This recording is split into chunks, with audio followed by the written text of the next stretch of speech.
Using molarity and volume, we now have a new way to calculate moles. Because the volume times the molarity, which is moles over liters, gives us moles,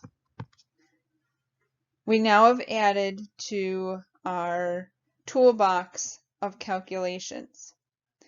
Because we have this new way to calculate moles, we now can use volumes and molarities in order to look at balanced chemical reactions, to convert from one chemical to another. This is essentially what we've previously done. Before, we were using solids, and we would use grams and molar mass to find moles when we were using solids. Now, because we're in solution, we can use liters and molarity to find moles. So let's look at an example. The problems get a few more numbers in them because now we're looking at volumes and molarities.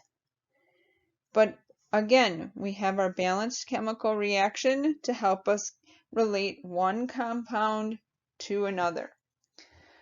So when we look at this, we see that we have the most information about our lead-2 nitrate. So we want to start with our lead-2 nitrate in order to find out more about our potassium chloride. So we're going to start with our volume. And we're going to use our molarity in order to get into moles of the lead-2 nitrate. So molarity, remember, is moles over liters. So the number, 0.175, is moles of lead-2 nitrate in 1 liter. Now that we have found moles, we can use the coefficients in front of our balanced chemical reaction to gain more information about our potassium chloride, specifically what volume we're going to need for this reaction.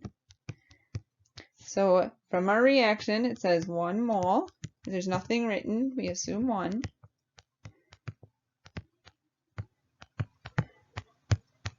To 2 moles of potassium chloride. Now that we're in moles of potassium chloride, we're given a molarity, which helps us convert back into volume. So we want the moles to cancel. So we put the moles on the bottom, 1 liter on top.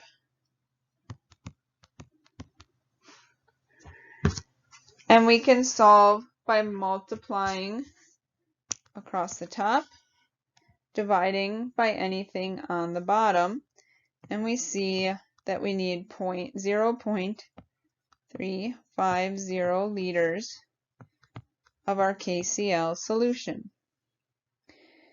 So if we check,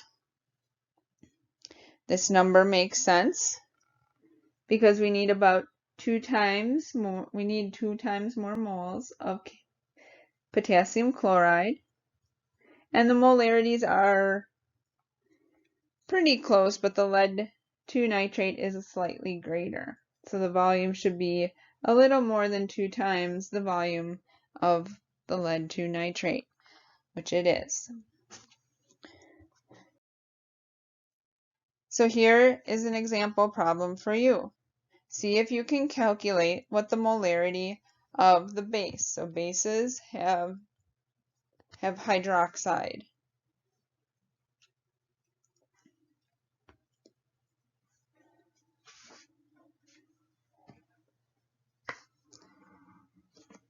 So for this problem, we're in milliliters, and it's all right to use milliliters to do the problem. Then we would be solving for millimoles.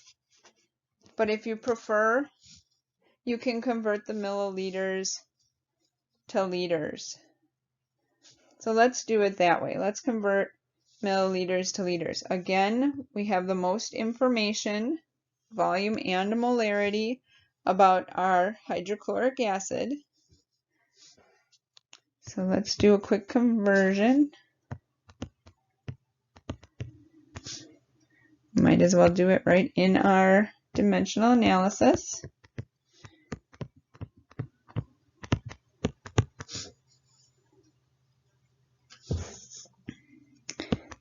Now that we're in liters, we can use our molarity.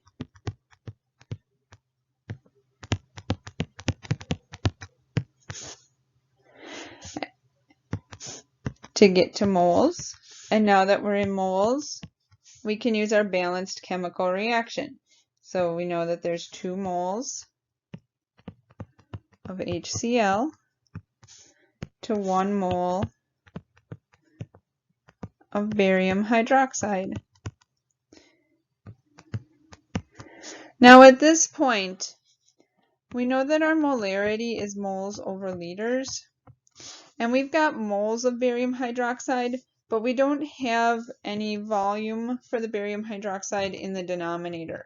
So I'm going to stop here and calculate moles.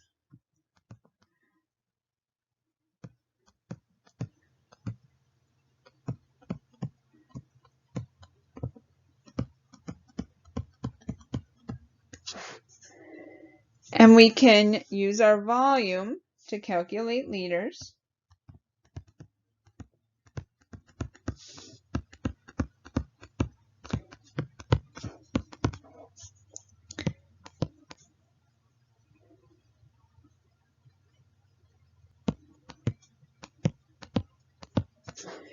And now we can use the moles over the liters to find our molarity.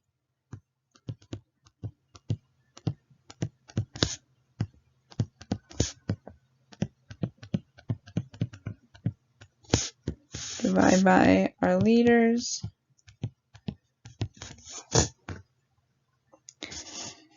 And we end up with 0.0623 molar barium hydroxide solution.